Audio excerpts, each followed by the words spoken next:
Hello friends, మనం త్రిపుర రహస్య తంత్రంలో దత్తాత్రేయ స్వామి వారు పరశురాముడికి బోధించిన గాయత్రీదేవి అవతరణ వృత్తాంతం గురించి తెలుసుకుందాం. ఒకసారి దేవతలు మునులు బ్రహ్మసభలో సరస్వతీదేవిని బ్రహ్మాండంగా స్తుతించసాగారు. కోర్కెలు తీర్చే వాక్కుల అధిపతి వీణధారి అయిన వానికి నమస్కారము.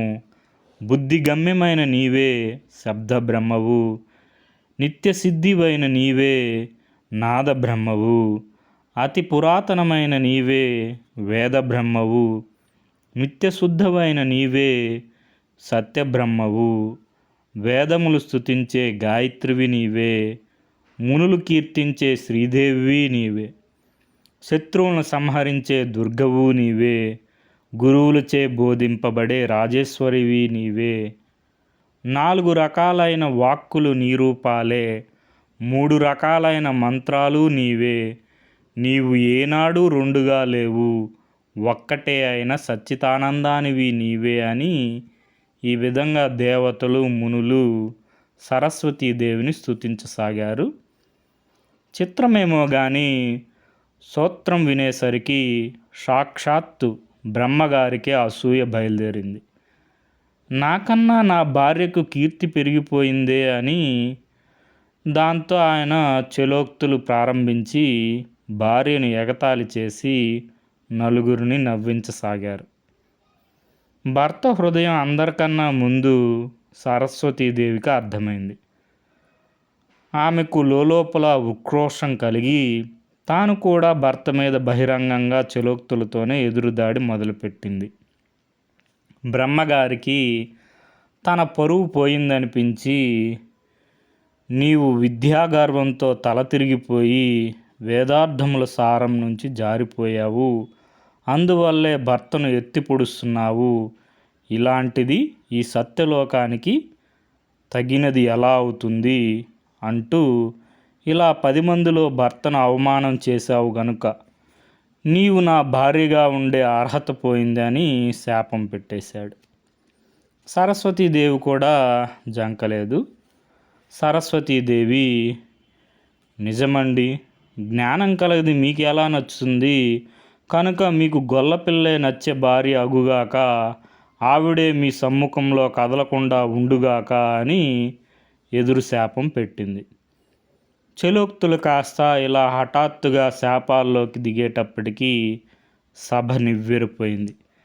అప్పటికి తేరుకున్న దేవతలు ఋషులు ఇంక వీరి శాపాలు కొనసాగితే ఏ ప్రళయమో ముంచుకొస్తుందో అని భయపడి ఇద్దరిని శాంతింపచేశారు.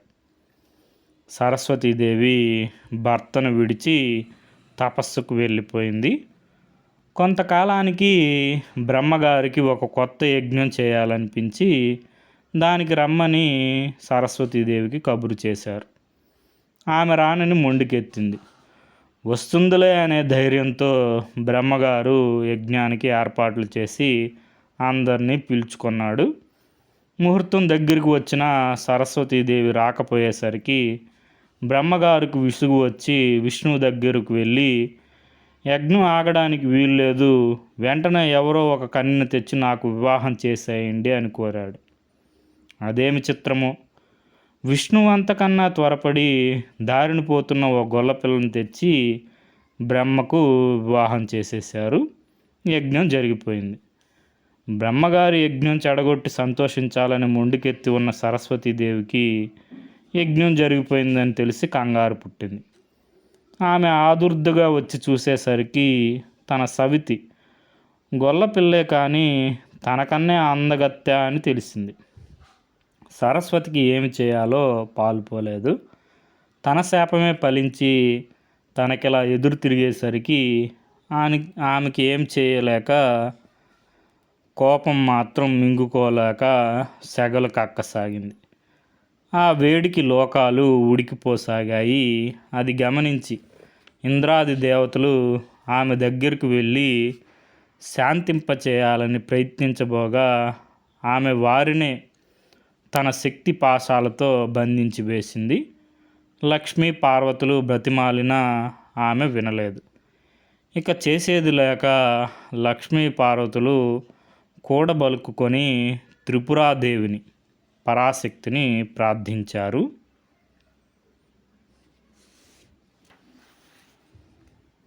త్రిపురాదేవి ప్రత్యక్షమయ్యేసరికి సరస్వతీదేవి చల్లబడిపోయింది. త్రిపురాదేవి ఇలా చెప్పసాగింది: ఓ సరస్వతి, పూర్వం హర్యాక్షుడు అనే బ్రాహ్మణుడు ఉండేవాడు. హరి అక్ష, కోతి వంటి ఇంద్రియాలు కలవాడు అని అర్థం. హరి అనగా సింహం అని ఒక అర్థం. సింహం అంటే ఉత్తమ పశువు. ఇక్కడ రెండు అర్థాలు సంకేతాలే. ఒకసారి హర్యాక్షుడు ఒక గొల్లపిల్లను బలాత్కరించాడు. ఆకాశ మార్గంలో వెళ్తున్న నారదుడు పిల్ల అరుపులు విని కిందకి దిగి విషయం తెలుసుకొని, ఓరి నీవు గొల్లవాడివై పుట్టు అని శపించారు. హర్యాక్షుడు ఉత్తమ పశువు గనుక తన తప్పు తెలుసుకొని క్షమాభిక్ష వేడాడు. నారద మహర్షి శాంతించి, నీవు సరస్వతీదేవిని ఉపాసన చెయ్యి అని చెప్పారు. అప్పుడు ఆ హర్యాక్షుడు సరస్వతీదేవిని అనేక విధాలుగా స్తుతించారు. సరస్వతీదేవి హర్యాక్షుడికి ప్రత్యక్షమై, నీవు గొల్లవాడైనప్పుడు నేను నీకు పుత్రికనై జన్మిస్తాను, దానివల్ల నీవు తరిస్తావు అని వరం ఇచ్చింది. అలా సరస్వతీదేవి అంశతో పుట్టిన గొల్లపిల్ల ఇప్పుడు బ్రహ్మపత్ని అయ్యింది. కనుక ఓ సరస్వతి, నీ అంశలోనే పుట్టింది కనుక నీవు నీకు సవితి వచ్చిందని బాధపడవలసిన పని లేదు అని ఈ విధంగా త్రిపురాదేవి బోధించిన సరస్వతీదేవి హృదయానికి శాంతి కలగలేదు. అప్పుడు త్రిపురాదేవి ఇలా భావించింది: క్రోధ పరవశురాలై ఉంది కనుక సరస్వతీదేవి తన అంశను తానే గుర్తుపట్టలేక అసూయపడుతుంది అని అనుకొని, తర్వాత వాక్కులను గోవులు అంటారు కనుక గోపాంగన అనగా వాక్కులు తల్లే, కానీ క్రోధంతో ఆమె హృదయం మూసుకుపోయి ఉంది కనుక ఆమె తనను తానే తెలుసుకోలేకుండా ఉంది. వేదం అనేది వాక్కులకు సారం. ఆ వేదాలకు తల్లి గాయత్రి. నేను ఇప్పుడు ఆ గాయత్రి రూపంతో ఈ గోపాల స్త్రీలో ప్రవేశిస్తాను. ఈ సరస్వతీదేవి పరిపూర్ణనందుగాక ఇలా భావించి త్రిపురాదేవి తనలోని గాయత్రి అంశతో ఆ గొల్లపిల్లలో ప్రవేశించింది.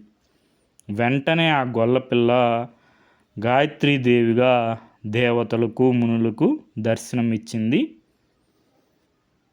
వాగ్దేవత వేదమాత అయిన గాయత్రీదేవిని దేవతలంతా ఈ విధంగా స్తుతించసాగారు. ఇక్కడ గాయత్రీదేవి స్తోత్రం ఉంది, చూసుకోండి. తర్వాత ఆ గాయత్రి రూపాన్ని చూచి సరస్వతీదేవిగా ఉన్న మూర్తి ఆనందపడి తాను కూడా ఆమెలో ప్రవేశించి వేదమాతగా బ్రహ్మదేవుని యొక్క 4 ముఖాల్లో నివసించసాగింది. ఈమె శక్తిగా భక్తుల్ని అనుగ్రహించవలసినప్పుడు కూష్మాండగా అష్టభుజ సింహవాహన రూపం స్వీకరిస్తుంది.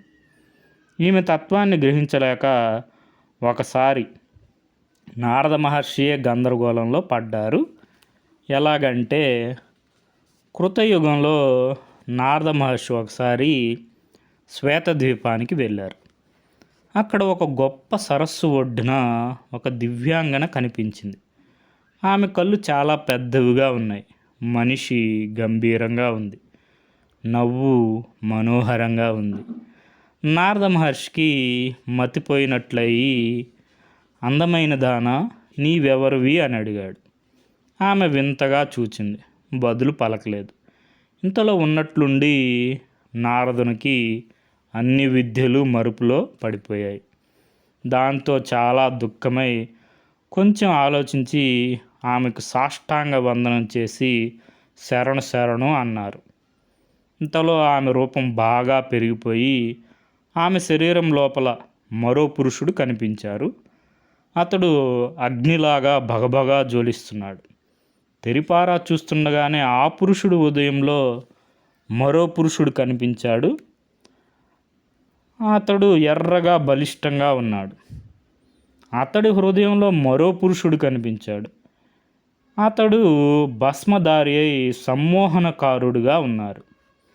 ఇలా మనిషిలో మనిషిగా నలుగురు మనుషులు కనిపించేసరికి నారదుడికి మరీ ఆశ్చర్యమైంది. ఎంత ఆలోచించినా ఆ దృశ్యానికి అంతరార్థం ఏమిటో అర్థం కాలేదు.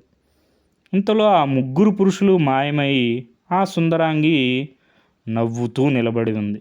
వెంటనే నారదుడు ఆమె ఎవరో మహాశక్తి స్వరూపిణి అని గుర్తించి స్తుతి చేశారు.